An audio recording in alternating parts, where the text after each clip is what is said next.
तो भाई साहब अपने मोहल्ले का लड़का सैम अपनी पड़ोसन लिली को दिल दे बैठा। एक दिन लड़के का दिमाग घूमा। बोला, यार आज तो कुछ जुगाड़ मारना ही पड़ेगा।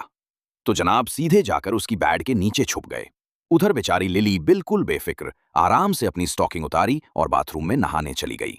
सैम तो डर के मारे पसीना पसीना हो गया। बोला, भाई ये तो ज्यादा रिस्की हो गया, पर इन सब की शुरुआत कुछ दिन पहले हुई थी। सैम सुबह सुबह लिली के टाइम पे खुद भी बाहर निकलता है।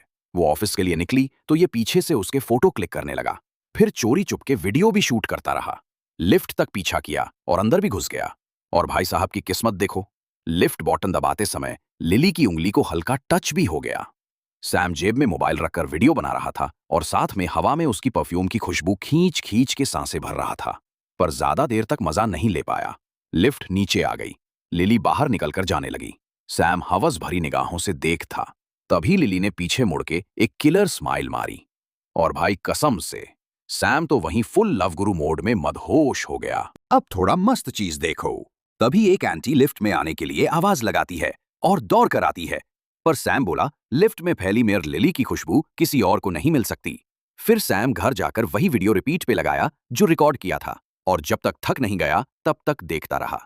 अगली सुबह अलार्म बजा तो ये सीधे बिस्तर से उछल पड़ा। भागकर फिर से वही काम रिपीट किया। वीडियो बनाना, देखना, रिपीट एंड रिपीट। पर अब भाई का सब्र टूट गया। एक दिन नीचे कपल्स को रोमांस करते देखा तो इसका दिमाग भड़का। बोला, बस अब तो गेम चेंज करूंगा। और यहीं उसने बड़ा फैसला लिया और खुराफाती दिमाग लगाया। सीधा लिली के घर घुसने का प्लान बनाया और सोचा शाम को जब वो लौटेगी तो घर के अंदर ही सरप्राइज देगा। और दिमाग में यही घुमाने लगा, शायद आज से मैं भी सिंगल नहीं रहूंगा। सैम लिली के घर में बालकनी से घुस जाता है। अंदर जाकर सैम ने उसके कपड़े देखे। उसने जरा भी देर नहीं लगाई और एक कपड़ा उठा लिया। बिना किसी झिझक के उसे अपने सिर पर डाल लिया।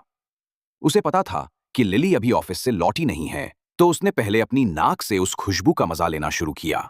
मगर जल्द ही उसे महसूस हुआ कि खुशबू उतनी तेज नहीं है। फिर उसने बिस्तर देखा और बिस्तर पर ऐसे झपटा जैसे कोई भूखा शेर शिकार पर टूट पड़े। लेकिन उसे क्या पता था कि पीछे से किसी की नजरें उसी पर टिकी हुई हैं। खूब मजे लेने के बाद सैम बाथटब में जाकर बैठ गया। जब उसे एहसास हुआ कि उसकी लिली की महक असल में सिर्फ बाथटब के साबुन की खुशबू थी, तो उसने तुरंत मोबाइल निकाला और उसकी तस्वीर खींच ली ताकि घर जाकर खुद भी वही साबुन खरीदकर यूज कर सके। लेकिन तभी एक टूथब्रश हाथ से फिसल गया और बस यही चीज उसे पूरी तरह पागल बना गई। वो लगातार कई घंटे तक ब्रश करता रहा। तभी अचानक दरवाजे खुलने की आवाज आई। सैम समझ गया कि लिली लौट आई है। वो तुरंत बिस्तर के नीचे छुप गया। लिली घर में अंदर आई, हाई हील्स उतारी और बाथरूम की ओर चली गई। मगर जैसे ही उसने बाथरूम के दरवाजे के पास पड़े चप्पल देखे, सैम का डर के मारे 2 बूंद पेशाब तक कर बैठा। लेकिन अजीब बात यह थी कि लिली घबराई नहीं। उसने शांति से लाइट बंद कर दी। सैम ने चैन की सांस ली और मन ही मन प्रपोज करने की लाइन सोचने लगा। तभी लिली ने अचानक बोलना शुरू किया, कब आओगे? मैं अब और सब्र नहीं कर सकती। सैम दंग रह गया। सोचने लगा, क्या उसे पता चल गया कि मैं उससे प्यार करता हूं? सैम अभी कुछ सोच पाता, तभी लिली ने अचानक अपनी शॉर्ट्स उतार दी। ये देखते ही सैम हू का दिमाग सुन पड़ गया। फिर लिली बाथरूम की तरफ चली गई तो सैम बिस्तर के नीचे से रेंगता हुआ बाहर निकला।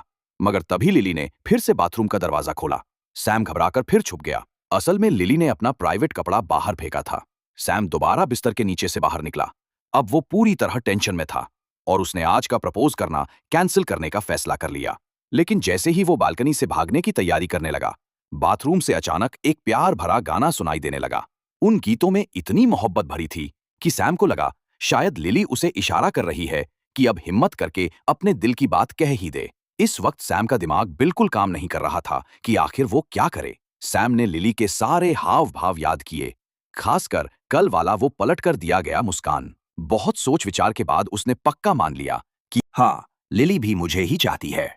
यही सोचकर वो बाथरूम की तरफ बढ़ा। प्लान यही था कि जब लिली नहा रही होगी तब वो अंदर जाकर उसे रोमांटिक अंदाज में प्रपोज कर देगा। उसे लगा इतना फिल्मी सीन देखकर तो वो पिघल ही जाएगी। लेकिन जैसे ही उसने दरवाजे का हैंडल छूने की कोशिश की, लिली ने खुद ही दरवाजा खोल दिया। उसकी नजरें एकदम शांत थीं और वो सीधी सैम को देख रही थीं। सैम ने सोचा, बस यही सही टाइम है। वो कुछ कहने ही वाला था। लिली अब भी बिना हिले दुले बस उसे देखती रही। सैम उतावला हो गया अपने प्यार का इजहार करने के लिए। तभी किसी ने बाहर से जोर से कहा, तू क्या कर रहा है यहाँ? ये सुनकर सैम इतना डर गया कि कई कदम पीछे हट गया।